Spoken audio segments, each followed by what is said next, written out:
who can start.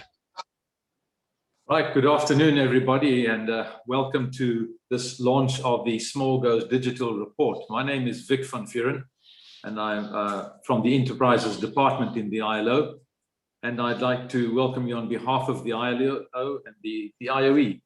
We have decided to launch this report on the International MSME Day, and that was in fact yesterday, to further raise the awareness of the relevance of small businesses to economic growth, job creation, and decent work. The last 2 years were extremely challenging for small businesses that suffered disproportionately hard during the COVID-19 crisis. COVID crisis also went much further and also highlighted the importance of digitalization. We know that digitalization brings many opportunities to business when it comes to access to information, access to markets, e-commerce, digital finance, services, etc. However, does it work for all? Does it work for small business? I think we've seen in the developing economies, it's been a huge challenge. Knowing well that the topic of small business digitalization had been so far overlooked, and precisely because of that, and in partnership with the IOE and KAS, we wanted to have a good hard look at digitalization opportunities and challenges for micro and small businesses in particular. Our ambition did not stop there, of course. The report not only confirmed that many small businesses are simply not harvesting the digitalization wave, but more importantly, attempts to explain why that is and what needs to be done to support small business digitalization. No matter what, one thing is clear for sure: we cannot build forward better without thinking small first. Such is the challenge that small business cannot do it alone. Governments cannot do it alone. We cannot do it alone. When it comes to digitalization, systemic and targeted policy interventions are needed, supported by strategic partnerships among international organizations to tackle this challenge. I wish you a successful launch to the report, and I look forward to hearing the inputs from the various speakers. I now wish to hand over to the Deputy Director General of the ILO, Martha Newton. Thank you, Martha, for joining with us today, and we look forward to hearing your opening remarks. Thank you. Hi, everyone. It's great to be here. Can you all see me? Can someone, Vic, can you do a head nod? Yes, we can see you. And perfect. Sorry, because it just said the host as I went in that had stopped the video. So great to be here with you all today. As Vic alluded, yesterday was International Micro, Small, and Medium Enterprises Day. And today we're recognizing this special day for small business. So it's really a pleasure for me to be here today to help launch the Small Goes Digital report, developed in partnership with the IOE and KAS. The ILO Centenary Declaration recognizes technological change as one of the transformative forces in the world of work.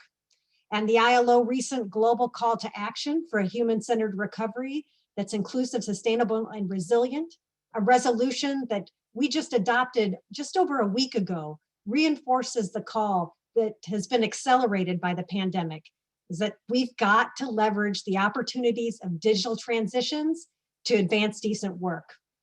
Over this past year, we've witnessed and experienced firsthand the immense potential of technology to help keep workers safe and to enable new working modalities. And in fact, we're doing it right now, and it's hard to believe that Zoom and Teams have become a standard way of working. However, this is only the tip of the iceberg. The transformative potential of technology has two sides.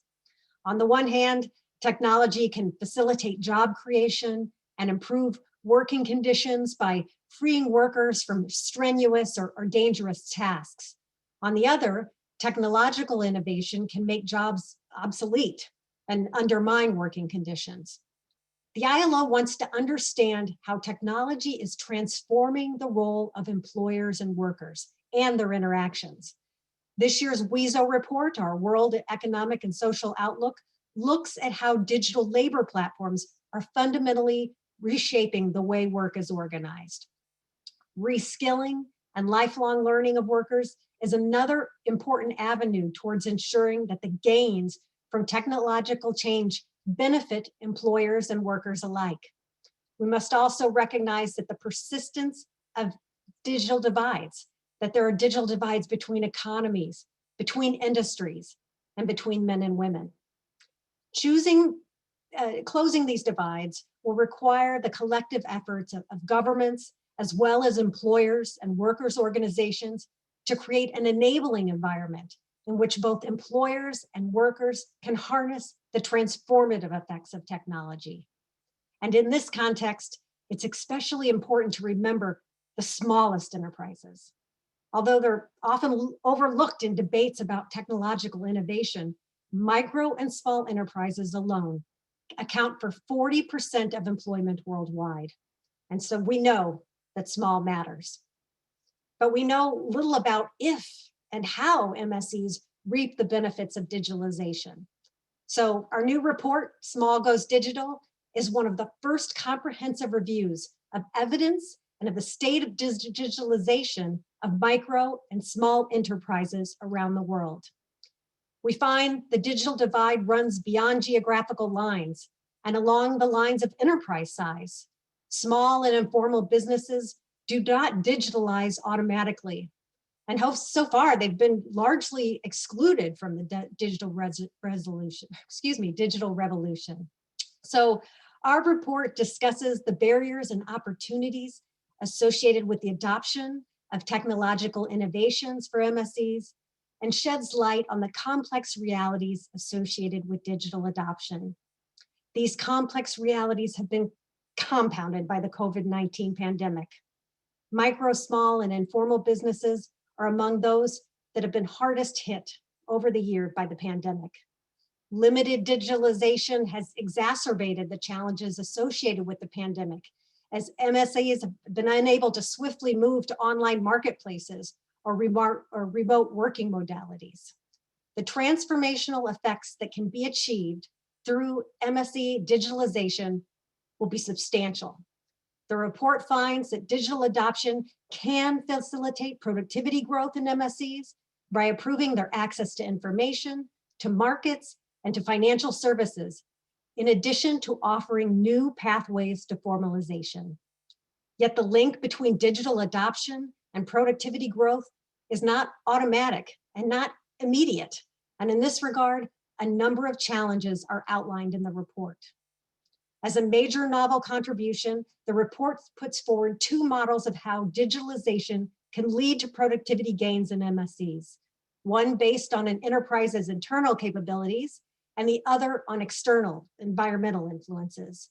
And I look forward to our panelists discussing this in more detail.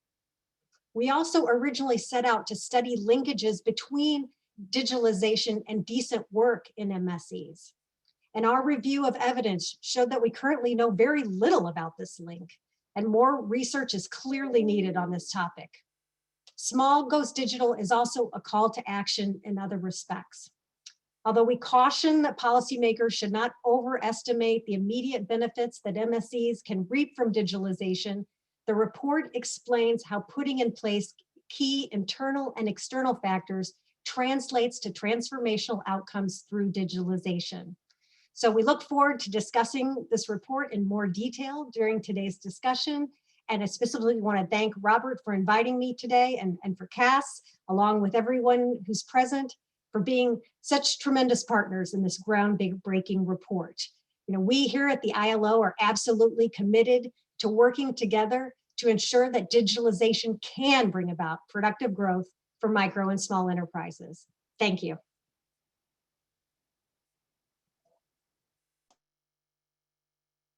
And I think I'm kicking it over to Roberto, if that's correct. Over. Okay, thank you, Martha. Thank you very much to the ILO and the Conrad Adenauer Foundation for this initiative, for this joint initiative. A pleasure to be with you, Martha, Andrea, Vic, colleagues. As you said, Martha, yesterday was the SME Day.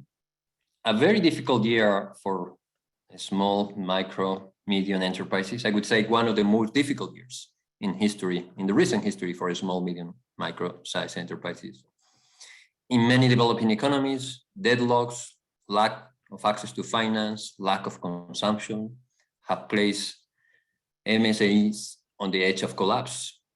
And almost 20% of small and medium companies in developing countries could disappear. This means less jobs, less decent jobs, and devastating consequence for society. The environment for small and medium companies to operate in a sustainable manner was already difficult before the pandemic. I mean, non-modern regulations, weak institutions, lack of finance, uncertainty. In fact, many of them have behaved as real heroes, and that's why IOE launched a kind of communication campaign to promote the profile of these business heroes, of women and men that have been able to survive, enhance their business, and reform themselves during this challenging pandemic. But we want to bring hope. We want to give solutions. We want to bring a way forward. And we believe that an approach towards the small and medium companies should be at a special place in our policy and advocacy efforts. These efforts need to be focused, smart, action-oriented, and bringing the productivity agenda, an area in which employers have been very stubborn, back to the center with a big push. The pandemic have brought opportunities, and it's true that at least in formal economies, top economic performers during the crisis have invested time and resources to produce entirely new digital offerings compared to non-top performers, and we have data on that. And remember that perhaps in the past, digital entrepreneurship remained a rather exclusive and evolving phenomenon, concentrated in large cities with a long history of digital innovation. I think that the reality during this pandemic and after the pandemic would be different. I want to congratulate the authors of the excellent report that has been produced because of their findings and the useful findings for the future. And I think one of the main points that has been stressed is that the digitalization is a complex area of action. We refer to digitization, digital transformation, and different paths. But what is true is that digital transformation implies that existing small and medium companies slowly but significantly alter their business models. And that's an important feature. It's a way to change the process. It's a way to change also my relationship with the customers, my capacities. Small and medium companies will never digitalize automatically, as the report says, by default. There must be a kind of deliberately decision-making on their part, which sometimes is hampered by incomplete information and also more risk-adverse attitudes. It also has to do with internal capabilities. I mean, the level of digital mindset, digital skills, innovation, orientation, and flexible management will affect also the enhance of digitalization. The potential depth of digitalization and the associated levels will also depend on their size, their formalization, the orientation to exports, and also the level of information they need on a daily basis for their own operations. It's also linked to their own community ecosystem, because if the local community has not a kind of environment which favors a digital setting, it's very difficult for these small and medium companies also to embrace also these technologies. It also has to do with the relation with their partners, with the business network, and with the broader social and policy environment. Let's not forget that still 50% of the world population has no access to internet. Even though if we see how the access to internet has grown both in developed but also in developing economies, the reality of the future could be more promising. The access also, the access to broadband and the expansion of mobile phones has also been intensive during the last year.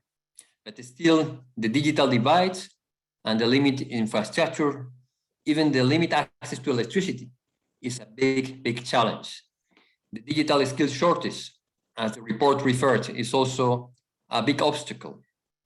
The resistance to change, the low awareness and negative perception, the lack of self-efficacy or confidence is also there in many workplace and employers' profiles. And also the limited power in value chains and platform markets to make a business gain out of a transformation process linked to digitalization. Do not forget either areas related to security and data protection as barriers that need to be handled.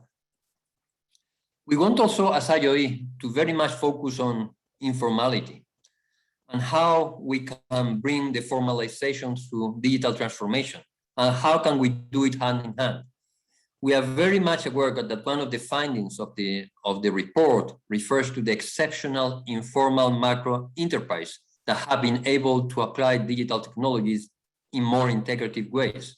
But we really believe that there is a strong room of maneuver to bring those two areas, digitalization and formalization, hand in hand. We still see some of these barriers which can be easily overcome if we have the right policy. And I just want to bring two examples that have been brought in this report. Regulations in many countries prohibit the use of digital financial accounts, mobile money, online banking, e-money, to receive government-to-person payments. And these policies need to be revisited. Also, the cash-in, cash-out mechanism, such as mobile money kiosks, which will need to be revamped, not just in regard to their license regime, but also in terms of their capacity and liquidity. Those are examples of how the regulation and the policy is not the correct one to precisely help these small and medium companies to embrace the technology. In any case, what we have clear after this report is that the lack of use of the digital technologies to exploit further the possibility to change the business model is enormous. Also, as Martha was saying, that still data is missing, data which is comparable, which is reliable at international level. We need to know more and better on how we can really overcome the obstacles. In terms of the way forward, the areas that have been underlined of policy action for the future are key. First, bridging the digital divides between individuals and between countries. Second, promoting capabilities in an inclusive manner, also thinking about women entrepreneurship. Fourth, all that has to do with the business opportunities that value chain can bring to us, and also the platform economy, perhaps through sectoral interventions. And finally, but not least, strengthening the links between formalization and digitalization. We as IOE are very well committed, strongly committed to bring this agenda forward, also linking it to the decent work agenda, because we think that that's an interlink that will not be dissociated in the middle and long term. Thank you very much for listening to me, and we are looking forward to see how we can identify action to be undertaken jointly by all of us.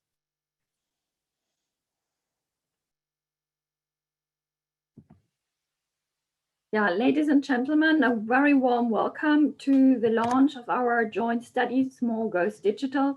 And on behalf of Konrad Adenauer Stiftung, I would like to thank ILO and IOE for having taken up a topic that has become ever more important during the pandemic, when businesses, small and large, have to face realities and have to consider not only how to remain in business, but also how to seize the crisis as a chance to grow. For us, as Konrad Adenauer Stiftung, one of Germany's 6 political foundations engaged in development cooperation abroad, the role of the private sector for development and for the achievement of the Sustainable Development Goals is crucial. In addition, small and medium-sized enterprises, the so-called Mittelstand, are the backbone of the German economy, and it is thus also of interest to constituencies at home to consider the research findings of this joint study. Within KAS, innovation and thus digitalization are at the center of our attention and one pillar within our strategic agenda. Therefore, I'm also very delighted that we have been able to create with this launch of the study synergies to a project that my colleague Winfried Weck in Panama has started, and which particularly addresses the challenges of digitalization for SMEs in Latin America. Professor Adriana Bonomo from the Center for Entrepreneurship and Innovation at the Catholic University of Uruguay, who is coordinating the research teams, will be one of our panelists. She and various other researchers associated to the project are with us today, and can also provide further insights into the situation in Latin America.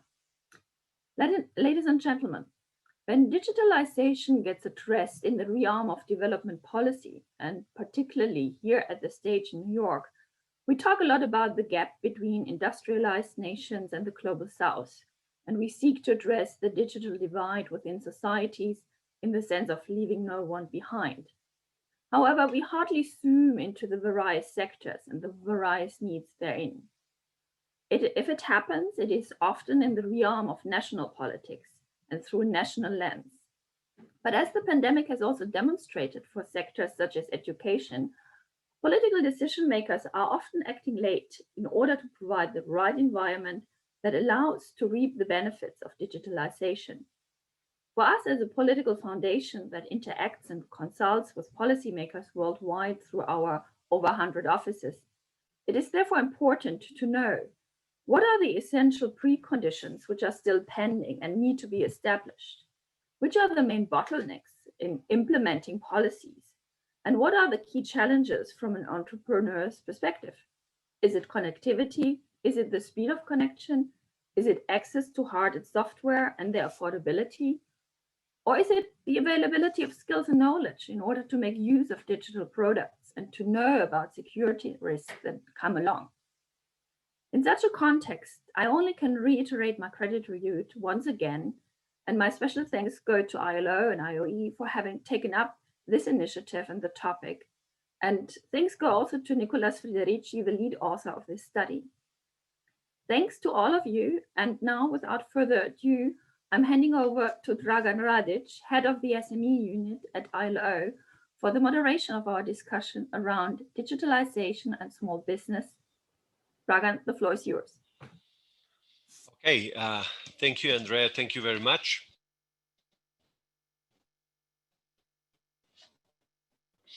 So the previous speaker created a big picture as to what the challenges and opportunities are when it comes to digitalization. We'll now go into more technical discussions, and we have 5 excellent presenters today. On this note, I would ask all 5 presenters, please turn the camera on and stay muted. So the first thing we will do is to have a deep dive into the report to understand what is so special about it. So Nicholas, the pressure is on, of course. And then we want to really look at, after that, we want to, with other panelists, to broaden this technical discussion on the digitalization of small business.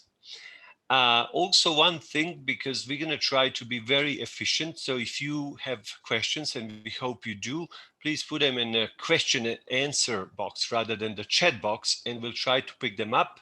If we don't answer them, we're going to get back to you later. So very briefly introducing Nicholas, he's a senior researcher at the Humboldt Institute for Internet and Society in Berlin, and he's much more. You can see his profile in the chat now. So Nicholas, let us now take a deep dive with you as a key author of this report, noting of course that there was a big team also supporting you from the ILO, IOE and KAS. It was great fun working with you, really. So tell us what's so unique about this report and what are the key contributions, please? The floor is yours, Nicholas. Thank you. Thank you, Dragan, and thank you everyone for joining. Really appreciate the opportunity to introduce you to this, I believe, important and timely report, Small Goes Digital. You've heard a little bit more about the background and bigger picture, and I will take you through the content in a bit more depth, as Dragan mentioned.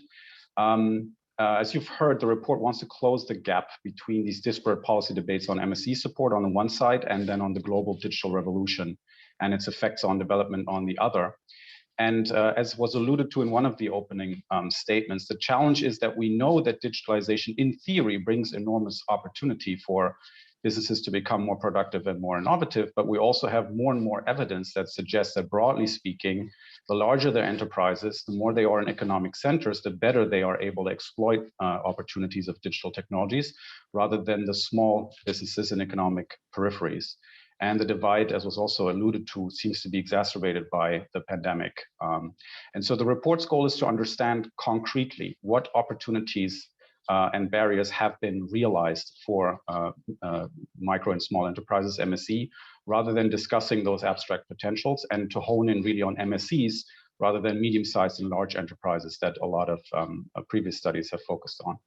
It does this by doing a literature review. It wants to look at concrete evidence. So it's looking at empirical studies, mostly rigorous studies, and it uses productivity as a key kind of proxy measure of success.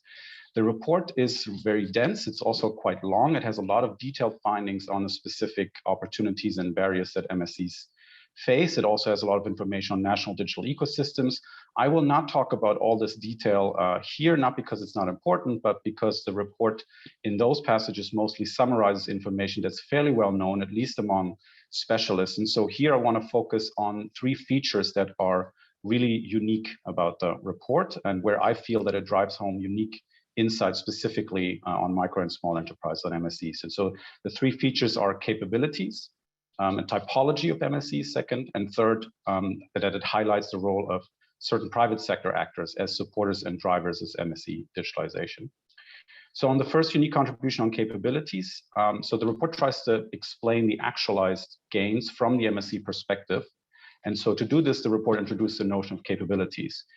So some readers, and I think we've also had some discussions about this, this sounds like a little bit of an academic exercise to introduce such a concept, but I would argue that it does hold a key foundational insight that's also policy relevant. Namely that it explains that 2 MSEs may have the same digital access, they may even be in the same location, they may look the same in terms of tangible attributes like sector size and so on, and still they may be able to take advantage of digitalization to drastically different extents, depending on their capabilities. And so that's why, this is because capabilities are intangible. These are mindset skills of the business owners, of staff, also how they work together, what processes have been established. So they're intangible assets. And so once you believe me that intangible capabilities matter, the question follows and the report tries to answer that, well, which capabilities specifically do MSEs need to be able to benefit from digital technologies? And so the report reads across all these empirical studies and derives 4 capabilities. And there are 2 that are fairly commonly known, but the report expands and deepens them a little bit. One is digital adoption. And so here the depth of digital adoption. So not just do MSEs use the internet, yes or no, but rather do they effectively use several different applications? Do all staff do this?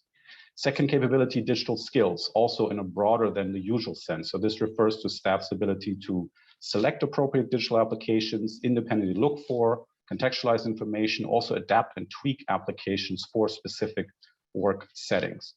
And then there are 2 more capabilities which are often overlooked, but according to a range of empirical studies, they are critical at least to achieve the highest productivity levels.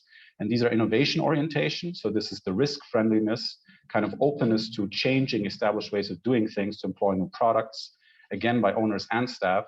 And the 4th capability is flexible management. So this refers to decentralized workflows. Staff use technology to derive insight in their day-to-day work. They're able to make decisions independently and immediately. And so these 4 capabilities the report identifies. Second unique contribution is an MSE typology. I read a lot of reports, obviously, for this report and outside of this, and it's become a trope that MSEs are extremely diverse, that we need to be more targeted in our approaches, but very rarely do analysts then actually make the effort to segment and differentiate in any meaningful way. And there's also this preconceived notion of small business either as extremely small, unproductive, and subsistent oriented, or nimble, dynamic, growth oriented, kind of the startups of this world. And so the report tries to add a little bit more nuance and take existing typologies and augment them with the cross-cutting findings from the literature review. It derives 5 types of MSEs. It's the micro enterprise, informal, so these are street vendors, subsistence farmers. Second is locally oriented small enterprises, corner shops, restaurants, and so forth. Export-oriented small enterprises, agro-processors, touristic enterprises. Knowledge-oriented small enterprises, these are often overlooked. So these are creative agencies, legal practices, consultancies. These are also small businesses, right? And then startups, as mentioned, kind of the scalable technology product in the market, ride-sharing apps, biotech ventures, and so forth. And so once we have these types of MSEs and the capabilities that I mentioned, we can more concretely understand that different MSEs struggle with different kind of capabilities typically, and we can systematically think through that. And the report makes a start in that. So just as an example, micro enterprises may benefit from these standardized trainings on how to use digital technologies, but export-oriented small enterprises may not. They may require management coaching and how to improve their decision-making and involving staff. And the third and final kind of unique contribution is the role of particular private sector actors, often tech firms, and so specifically digital platforms, supply chain partners, and local technology providers. And this contribution is more implicit in the report, but I felt it was important to acknowledge here as a unique aspect. And that's because this is where the most immediate influence on MSC digitalization comes from in many cases. So for instance, digital platforms offer trainings and information to small businesses, obviously with the goal to allow them to boost their activity on the platform, because that then increases the platform market. So e-commerce platforms like Alibaba, they would give very elaborate trainings to allow small business to increase sales. Supply chain partners is a bit more well-known and established, so they would help with logistics, stock management, optimize across the supply chain, and then local technology providers. So digital financial services is often mentioned, but also often overlooked solutions, tech solutions like mobile-first enterprise resource planning systems, point of sale devices that integrate with local tax software, things of that nature. And so there are immediate demands, but also immediate solutions that these private sector entities propose to MSCs. And that in many cases results in a kind of deeper and more significant digitalization effects than the broad-based digitalization programs that may not directly speak to MSC's realities. So to recap quickly, the reports find that we need to move towards an understanding of MSC digitalization that considers capabilities at enterprise level, that we recognize that different kinds of MSCs digitalize differently and have different challenges, and that we hone in on the specific pull and push effects that come from platform supply chain partners, technology providers. And let me leave you, if I have a few more seconds, with just one call to action for policy and one call for future research. As came through, I think, in all of the remarks, we just need to acknowledge that access by itself is not enough. National policymakers, multilaterals, they do have a crucial role to play. These foundations of digital infrastructure need to continue to be laid, but they also need to partner, maybe mandate, maybe subsidize private sector entities so that they expand the reach of their digital products, which they anyway provide currently out of a profit motive. And as call for future research, this was mentioned in the opening remarks as well. This is a report for the ILO, and we were very interested in the effect on digitalization on decent job creation, and there's simply no research out there at all. So the WISO report was mentioned, that's concerned with platform labor. We have the future of work literature, but this is not concerning MSCs as economic units, right, as small businesses and them as employers. And there's a huge research gap that I feel that the report identified that we need to do more work on. Thank you. Excellent, excellent. Thank you, Nicholas. So, huge work ahead of us.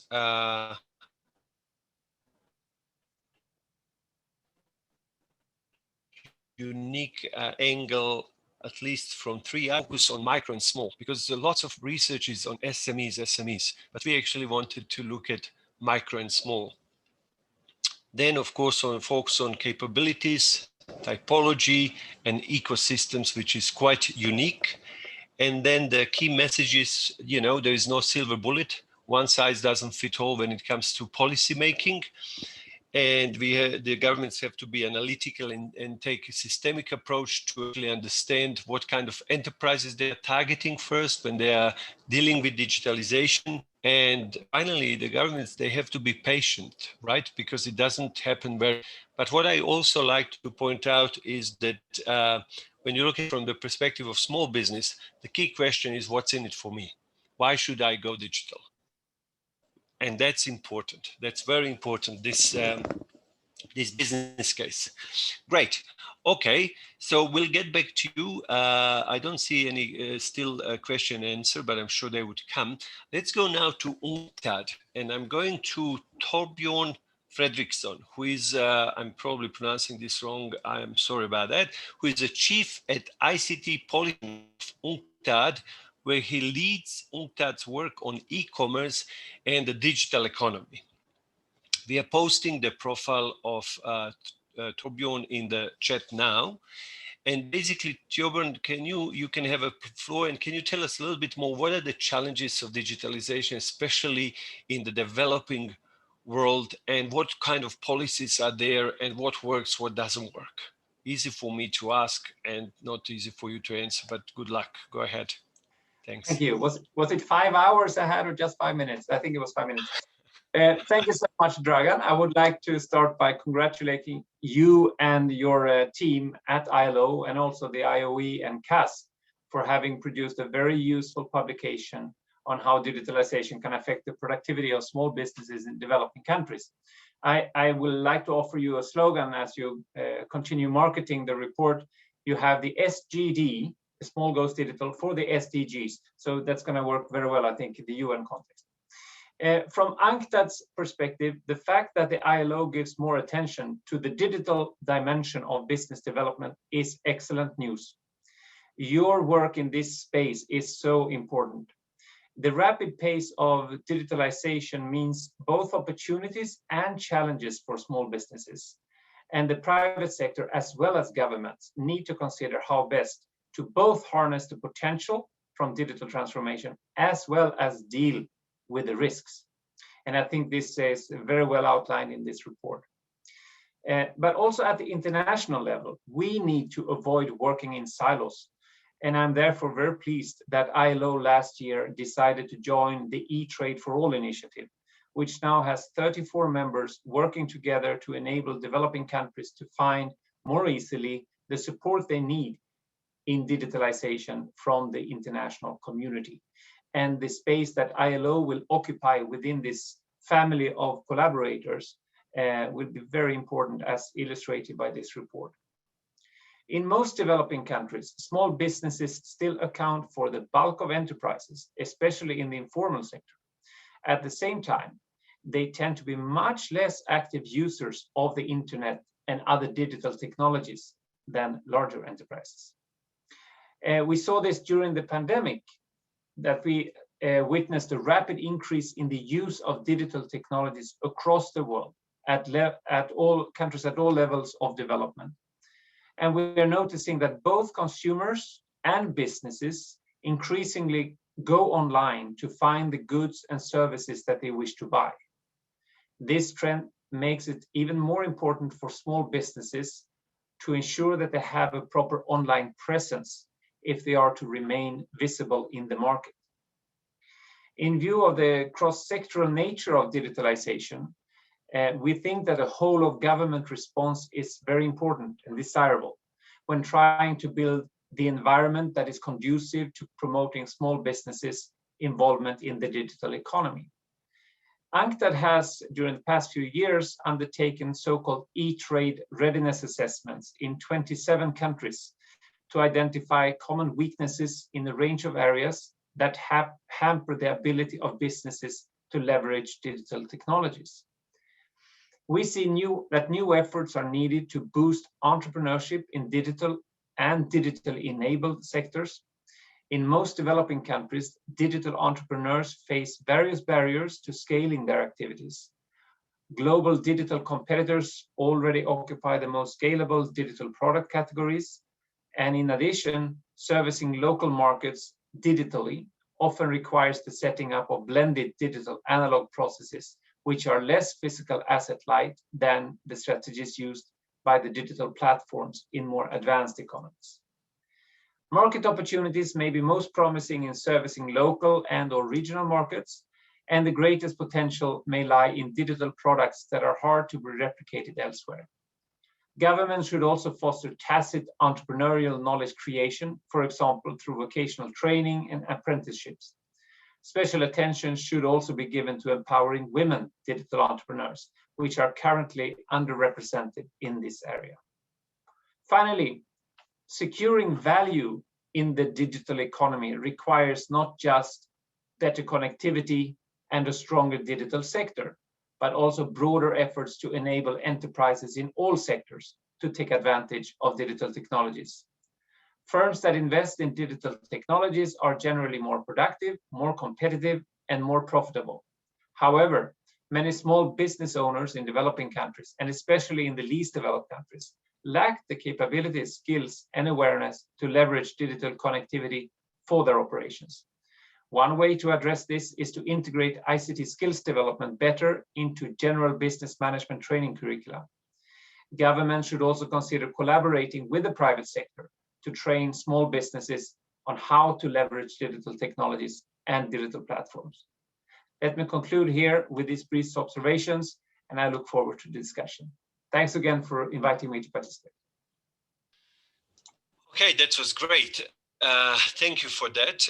If we have time, I'd like to go back to you to hear a little bit of perhaps 1-2 concrete examples of how did some government go about digitalization of small business, perhaps in maybe in low-income countries or in particular sectors. But we'll cross that bridge if we have time. Now I would go to Sonia Bashir Kabir. I hope I'm pronouncing this somehow all right. So Sonia is a digital entrepreneur who was trained and worked for 20 years in Silicon Valley for a number of Fortune 500 companies, including Microsoft and Oracle, for example. You can see more of her profile also in the chat. So Sonia, when it comes to digitalization of SMEs, is it really all about technology?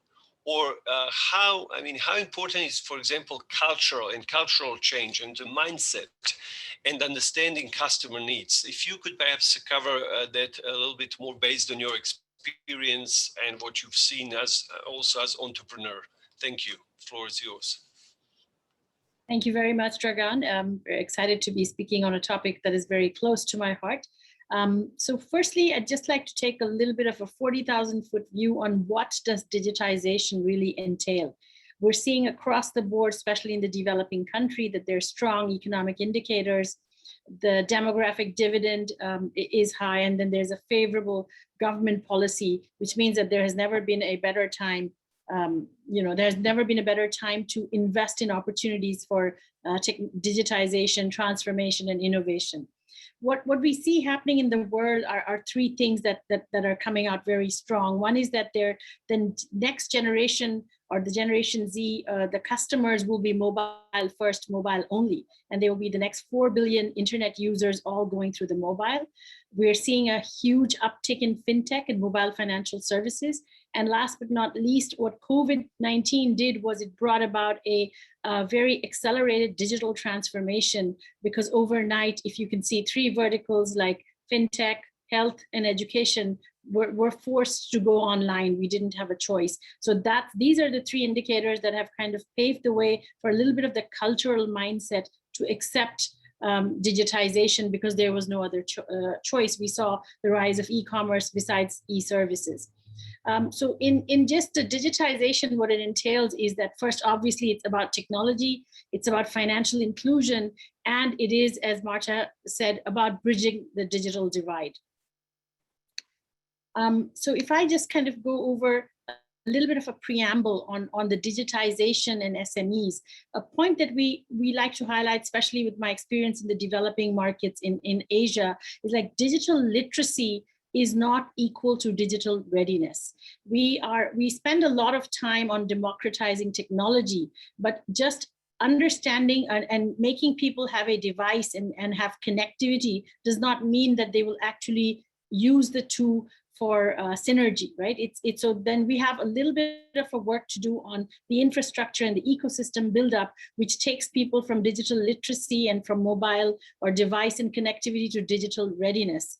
And that's when we say, after you democratize technology, you're actually democratizing innovation in their lines of business. And those are very important. We've talked about the financial inclusion and ecosystem buildup. And lastly, what happens is the small and micro entrepreneurs, or MSMEs, whatever we call them, they are not used to high CapEx costs. So what technology and digitization really needs to do is provide the infrastructure as a service. We've heard the term software as a service, hardware as a service, but that's still not enough. It should be a subscription model where the entire infrastructure comes as a service at an OpEx, not a CapEx model, to make it attractive for the SMEs to even consider opting for digitization. In general, the topic of digitization will develop into an opportunity for many SMEs to advance or even survive in the future. Medium-sized companies have to reinvent themselves and find new ways to address their customers or offer new products that correspond to the changed customer behavior. We are seeing a rise of startups globally, and what will happen is an SME is not a startup, and startups will be taking away business from SMEs unless they reinvent and re-strategize how they embrace technology to serve their customers.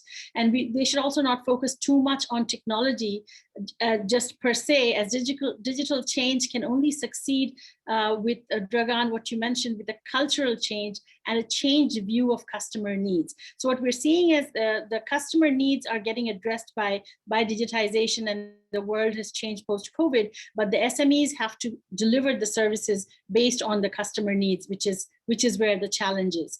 What would be opportunities for SMEs? We have said that small businesses who embrace digitization will see revenue growth of about 25% or more. Studies indicate that basically what does technology do? It really helps you scale. It helps you grow faster. It helps you cut costs and reach customers much faster, as opposed to if you were doing it any traditional way. And the second thing, what the digitization would offer is that the data that is produced by digitization allows businesses to connect with customers in a more engaging way. We all know that data moving forward is the new currency. Data is electricity and data is power. And that's what we can do with machine learning and artificial intelligence, is work on customer data and empower SMEs to serve their customers much better. And last but not least, digitization definitely will offer processes that create efficiencies and improve workflows.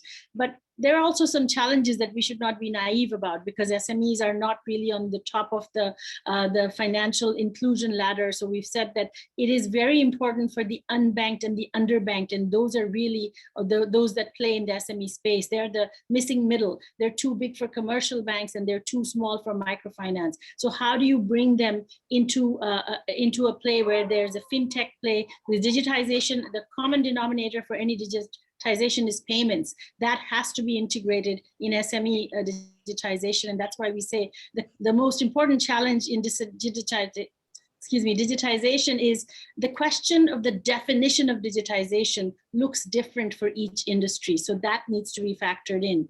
The topic of digitization has not been addressed for the much micro and small companies to the extent, and the speed of innovation has to be the speed of innovation and the speed of implementation have to be appropriate, which we see that we kind of there are gaps there when we fall through. And then the last thing is the SMEs themselves are poorly prepared when it comes to driving change. Change is not a constant in their lives. They're very set in their ways, and technology disrupts. So embracing a disruption and moving forward, these are challenges that SMEs have that we will need to cater to. If I was to conclude, I would just say that to build sustainable companies with focus on impact, I think the SMEs that are solving the problems of the masses and working on ecosystem buildup, those that leverage technology to build and scale and focus on digital, and last but not least, those that invest for customer retention and empowerment will be the ones that we see will go forward. Thank you for listening. Great, Sonia. Thank you. So at the beginning, when Nicholas presented, I said, what's in it for them, meaning for the SMEs, or sorry, for micro and small, in that case, to digitalize. But what you are saying is, what's in it for the customers, and looking from that perspective, and then you digitalize, you go, creative, innovative, productive. And then with that, your revenue could go up to 25% and so on and so forth. And this gives, of course, the scope obviously for productivity growth and for this work that we're all after. So that's interesting. And you talked also about the importance of the ecosystem that we've heard from Nicholas and from other speakers as well. So if we have time, we'll get back to you because I have one question. But anyway, let's now travel to Egypt, to Dr. El Said Torki, who is a senior advisor and head of labor affairs unit at the Federation of the Egyptian Industries. and he has extensive experience in the area of sustainable development and responsible business conduct. We are also actually putting your profile in the chat side, and what I'm really keen to hear is how your federation sees digitalization challenges and opportunities for small business, and what do you see as a role of your federation in raising the importance really of digitalization for small business. And finally, could you outline some concrete policy examples from Egypt when it comes to digitalization of small business? So a couple of angles, if you could give us, please. Thank you. Thank you so much. Thank you so much, Dragan. We at the Federation of Egyptian Industries see digitalization of small firms is important for many reasons. First, studies have proved that small businesses who embrace digitalization witness revenue growth. The data produced by digitalization allows small business to connect with customers in a more engaging way. Digitalizing SMEs processes creates efficiencies and improves workflows. Products and services can be improved through digitalization, which means higher customer satisfaction. Digitalization empowers employees to increase their skill set. So we are trying to raise the awareness of our members. We have 100,000 members, maybe 98% of them are SMEs. So we are trying to raise the awareness on the following, on that digitalization goes beyond creating a website, Facebook, or Instagram profile for the company. The magic of digitalization comes with the data it collects. Digitalization generates insights to help businesses understand their customers and gauge the effectiveness of marketing campaigns. For small businesses with modest marketing budgets, advertising in the online space is more affordable than in a traditional newspaper or magazine. It's more targeted as well. Businesses can select the type of customers they would like to push products to based on age, location, and preferences. The web data that is collected from customer interactions with the company's online assets can also translate into valuable information as to who the customers are and what they like about the business. We believe at the Federation of Egyptian Industries that digitalization can attract the attention of SMEs to new revenue streams and improvements to current products based on direct feedback from customers. These insights could secure a business continuity as it enables small firms to meet changing customer expectations. By staying attuned to customers' needs, SMEs can increase customer satisfaction with service improvements on a regular basis. When it comes to transforming products and services, it might be something as simple as using accounting software to automatically generate an invoice, for example. The next level could involve adding an e-commerce function to a small business website or improving a product with an application. Talking about government's efforts in supporting digitalizations, we see very recently that the Egyptian Ministry of Communication and Information Technology has announced that 16 small and medium-sized enterprises will implement 15 digital transformation projects at government agencies. The total value of these projects stands at more than 43.5 billion Egyptian pounds and come as part of the Our Opportunity is Digital initiative. The Egyptian government is working on stimulating creativity among SMEs working in the IT field. It also aims to provide them with opportunities to participate in the implementation of the Egyptian digital transformation projects. The Our Opportunity is Digital initiative aims to enhance the contribution of SMEs registered on the Information Technology Industry Development Authority database in implementing digital transformation projects for government agencies. And finally, the initiative provides business opportunities through 3 tributaries, namely the implementation of business through contracting with government agencies directly, and the implementation of works through contracting with companies, contracting with government agencies. This is in addition to skill competitions that include training opportunities for workers at SMEs to refine their skills in the field of data, science, and artificial intelligence. the Minister of Trade and Industry and Minister of Public Business Sector have launched the Digital Future Initiative, which aims to enable medium and small companies in Egypt to cope with digital transformation. And this is, in a nutshell, the digitalization of SMEs and small business in Egypt. Thank you.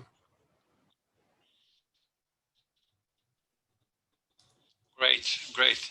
Thank you, El Said. If we have time, I'll get back to you also, because I'm quite keen to hear your assessment as to how these initiatives are actually working. Are they working for the SMEs, and also from your perspective as well? But now we go to Adriana, last but not least, Adriana Bonomo, who is a professor in the Center for Entrepreneurship and Innovation, Catholic University of Uruguay. She participates in research groups at the Latin American level, especially at the KAS project linked to effects of digitalization on SMEs in Latin America. Again, you can see more about Adriana in the chat box. So Adriana, because leading with your team, of course, but you're leading the interesting research on the impact of digitalization on SMEs in Latin America. Really would be great to hear from you about the project, and also if you have a chance just to explain to us perhaps how do you define the impact on digitalization on SMEs? What does that mean in terms of project? The floor is yours. Thank you.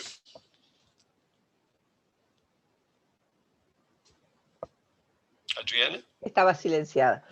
Perdón, disculpas, pero voy a hablar en español. Les hice una presentación en inglés, pero entiendo bien, pero no hablo bien, así que agradezco la traducción.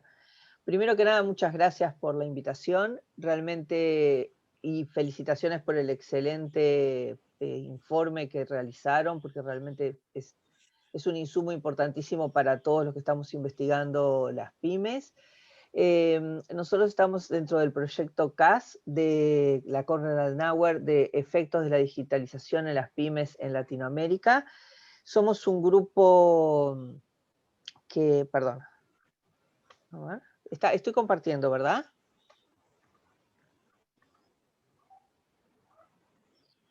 Estoy compartiendo pantalla, perdón. Yes, you're sharing your screen. We can see. Thank you. Ok, simplemente para no equivocarme. Lo que les quería comentar que somos un grupo de 5 universidades en 5 países, el Tecnológico de Monterrey en México, la Universidad Católica de Santiago de Guayaquil en Ecuador, el Tecnológico de Costa Rica, la Universidad Nacional de Córdoba, Argentina, y bueno, la Universidad Católica en Uruguay. Yo ahí les puse los participantes, que somos varios, que pertenecemos también a CLADEA. Y un poco lo que usted estaba preguntando del proyecto. Nuestro proyecto trata de ver cuáles son los principales motores del desarrollo de las pymes en Latinoamérica. Tratamos de relevar cómo el paradigma digital las afecta, tanto en su modelo de negocios como en los procesos de trabajo y cultura organizacional, en el uso de las tecnologías de la información, para poder ver cuál es la madurez digital que tienen esas pymes. Obviamente, también como decían los panelistas, los datos como insumo de la transformación digital son fundamentales. Nosotros tratamos de ver cómo lo están realizando las pymes que estamos encuestando, y además se considerará una muestra pequeña de startup, porque realmente es otro nivel de trabajo con la digitalización, obviamente, ¿no? Por otra parte, el objetivo general es tratar justamente de ver cuáles son los efectos de la digitalización en el trabajo de las pymes y cómo está eso afectándolas. Máxime que pasamos un año de pandemia bastante duro en todo lo que tiene que ver la comparación entre el 2019 y el 2020 del efecto que tuvo sobre ellas la pandemia. ¿Qué objetivos tenemos con este proyecto? Bueno, por un lado, describir cómo es el contexto actual de las pymes en Latinoamérica. Estamos tratando, por otra parte, de identificar cuáles son las nuevas tecnologías que están usando relativas a la industria 4.0, y determinar también las políticas públicas que puedan disminuir la brecha de absorción de las nuevas tecnologías. nuestros países son disímiles y realmente tienen distintas etapas de desarrollo. En parte, como decía Sonia, es súper importante analizar lo que es el índice de preparación digital o el Digital Readiness Index, en donde realmente se ranquizan los países, pero se ve cómo es la adopción de la tecnología en las pymes en cada uno de los países. O sea, cómo es la demanda de productos y servicios digitales por las pymes, cuál es la infraestructura tecnológica que están utilizando, necesaria para esas actividades y que puedan estar conectados, ¿no? Si bien hubo que hacer rápidamente un cambio a la digitalización para poder sobrevivir la pandemia en todos nuestros países. Pero otra cosa que también nos importa es ver los efectos de las agendas digitales de los países en las pymes de sus respectivos, de los países que estamos estudiando, ¿no? Por otra, porque la agenda digital tiene mucho que ver con la política del gobierno y de qué forma se puede disminuir el gap entre las nuevas tecnologías de la industria 4.0 y el desarrollo de las pymes de Latinoamérica. ¿Qué metodología vamos a usar? En definitiva, nosotros es un estudio cuantitativo, y se busca que a través de un diseño descriptivo, exploratorio, utilizando un cuestionario estructurado sobre las pymes específicamente en la muestra seleccionada. ¿Por qué nosotros quisimos hacer una muestra cuantitativa y realmente descriptivo? Porque nosotros necesitamos saber cómo es los datos generales de cada unidad de análisis, ver los métodos y procesos de trabajo que están realizando las pymes en nuestros países, cómo manejan los recursos humanos y los talentos, sus competencias, la tecnología de la información que están utilizando, cómo afecta su estructura organizacional, y por otro lado, la estrategia y modelo de negocios que eso conlleva, ¿no? ¿Qué resultados esperamos? Pues estamos recién nosotros en la etapa de recolección de datos, estamos terminando la recolección de datos, y los resultados que esperamos es reportes nacionales de cada uno de los países que han estado trabajando en el proyecto y un reporte consolidado nacional, porque nos parecía importante dentro del marco de la KAS tener ese reporte. Para nosotros es muy importante muchos de los aspectos que ustedes han dicho y consideramos un insumo, realmente un esfuerzo muy grande que hizo tanto el IOE como la ILO y KAS en lo que es este reporte que para nosotros es base para poder seguir trabajando. Bueno, me dijeron que tiene que ser corto, así que muchas gracias por este tiempo que me permitieron. Thank you, Adriana. You were indeed brief and to the point. We really appreciate that. In fact, every single presenter was brief and to the point. We have about less than 10 minutes, and we have a couple of questions.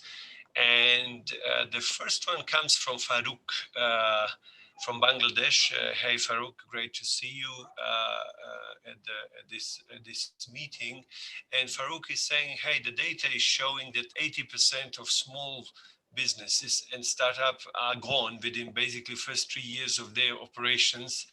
How do you ensure sustainability of small business, which is the one of the fundamental challenge? I think this is the mother of all questions, Farouk. How do you ensure sustainability of the business? I think the business itself has to ensure its own sustainability to start with. But before I comment more on that, I thought perhaps to go, let me just see. I thought perhaps to go to our entrepreneur, Sonia. Sonia is entrepreneur. Sonia, how do we, what does the business have to do to ensure its sustainability? It's an easy question, no? It's a trick question, Dragan. So that's Farouk. He always asks trick questions, right? Yes, exactly. You know, I think one of the speakers mentioned about the push and pull. It needs to be a pull, right? The SDGs, the SMEs need to see a reason to digitize. Digitizing just for the sake of digitizing with no clear benefit in sight will not encourage any SME to follow through and sustain its efforts, right? If they don't sustain their efforts, they will not be sustainable as an entity. So I think that's the first thing. And the second thing is awareness, right? That awareness at the changing customer psyche, how customers are moving much faster than the service provider. So the service provider needs to catch up, and that gap has to be filled very quickly before the new fish come in and contaminate their business. So these are the two comments I would make. Okay, no, that's fair enough. Thank you very much. We won't dive more into this because we have another question, and this one I would actually ask Nicholas to respond, and it is covered in our report, and this is about linking digitalization with opportunities to formalize. And in our report, we talked about the e-governance, then access to markets, access to finances. So Nicholas, can you just give us a little bit more light on this angle, please? Yeah, thanks. It's a great question, an important one, especially for those enterprises that are basically on the verge of formalization, where there's a lot of potential for digital technologies to really boost their productivity. As Dragan kind of like alluded to, I think we should distinguish between the government-driven approaches that are sometimes summarized as e-formality. There's several very useful ILO reports actually about this, where there are specific programs that governments offer, such as providing government services directly to the MSCs, whereby a direct incentive is set for them to digitize. So if you want to access certain tax breaks, or if you want to be able to engage with the government services, you need to digitalize or access that service, and you're being given support to that, and that kind of like creates a virtuous cycle between formalization and digitization. And the second one is the more indirect, I suppose, pull and push again that we were just talking about. So this comes from digital financial services, from platforms, where basically, again, MSCs have an incentive, but this time to engage with either technological products or with market partners, and thereby they are basically, triggered to digitize more of the information that they have, and that then lowers the barrier to formalization in the narrow sense, where you actually register your business. So I think both these effects are very important, and they complement each other. And I think it's a lot of opportunity there for governments to dive deeper into this. For instance, we have one example in the report on these cash in and cash out services in the pandemic that have proven very important. So, MSCs often not registered with the tax authorities, and then mobile money kiosks actually became a very important vehicle to get post-pandemic recovery support and subsidies actually to the MSCs. So there is a direct kind of digital channel to the MSCs, and yeah, a lot of like virtual cycles, as I mentioned, there to be looked at. Yeah, thank you, Nicholas. Very good. We have one comment and one question, and I think the comment is about the importance of the infrastructure, really, and that is fair comment, because I think we can do a lot about building capabilities, right? Management skills, working on digital skills, but if there is no infrastructure, or if the infrastructure is there but it's super expensive, like in a number of African countries, we see the cost of data, 1 gig of data is extremely expensive. This is actually not favoring these digitalizations. Therefore, the importance of the ecosystem and internal capabilities and matching those is critical. The last question before I hand over to Matthias, Toby, I'm going to go to you on this one. This is about the policy. It is really about policy making, and how do you see the policy making process in order to implement a favorable ground for the digitalization? I mean, do we need to do lobbying? Are we talking about national policy design? Do we need special policies on SMEs, not only on startups? Can you tell us a little bit more? Because you're doing lots of assessments in many countries. Thanks, Toby. Thank you. It's a very good question, actually. And it's not an easy task for governments, actually, to address this issue, because it's not, as we have said, it's not just about digital literacy. It's not just about connectivity. It is, you need to take a holistic approach here to understand what the real barriers are at this point in time, and what you can do about them. And the problem here is that this requires some kind of coordination across ministries. In addition, it requires an effective dialogue with the private sector. And typically when you talk digital in governments in most developing countries, the focus is not necessarily on the smaller digital entrepreneurs, the smaller digital companies and so on, but rather the bigger ones. So the first one to pick up the phone to is the network operator, the mobile network operator, big player, you know exactly who to call and what they do. But to reach out to all the ones that are in the informal sector and in across sectors, from tourism to agriculture and so on, it's not an easy task. So I think a very important starting point is for the governments to set up a strategy with a dedicated effort in mind to address the issues that are being discussed in your report. I think ILO can make a very important contribution here throughout your network, through the employers' organizations, through the trade unions, through the workers, as well as directly to the government. We can also contribute through our work.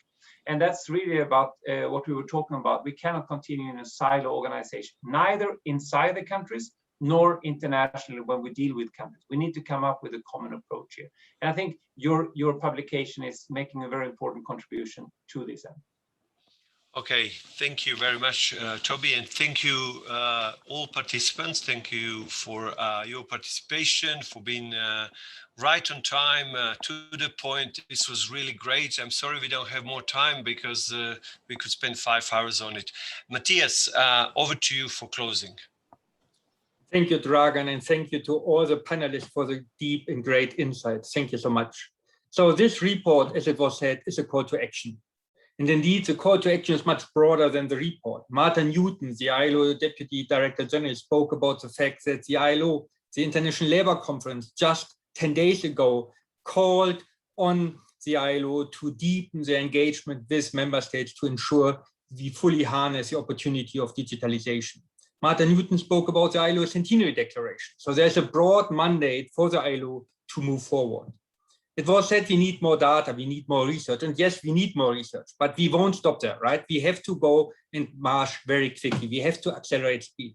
Capacity building, creating an enabling environment for companies, working on skill building systems, making sure that skill building systems are in line with labor market needs. So MNEs then have the talent they need in order to fully grab the opportunities of digitalization. Working on productivity and supporting SMEs to strengthen their productivity, all key issues we need to strengthen our engagement on. A lot the ILO is already doing, so we need to connect the dots. The ILO, for instance, just recently launched a Center for Digital Wage Payments, which is closely linked to the agenda we're speaking today. So it's making sure that all these different work teams complement each other. We need to connect the dots also within the multilateral system. UNCTAD was here already today, and that was great.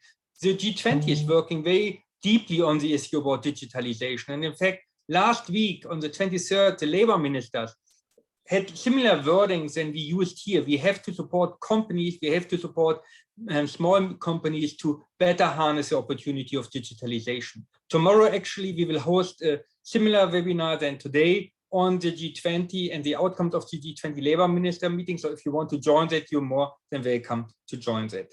So at the end, let me thank you again. Let me thank Niklas for his great work on the report. Let me thank Dragan to bring this all together, to herding the sheep.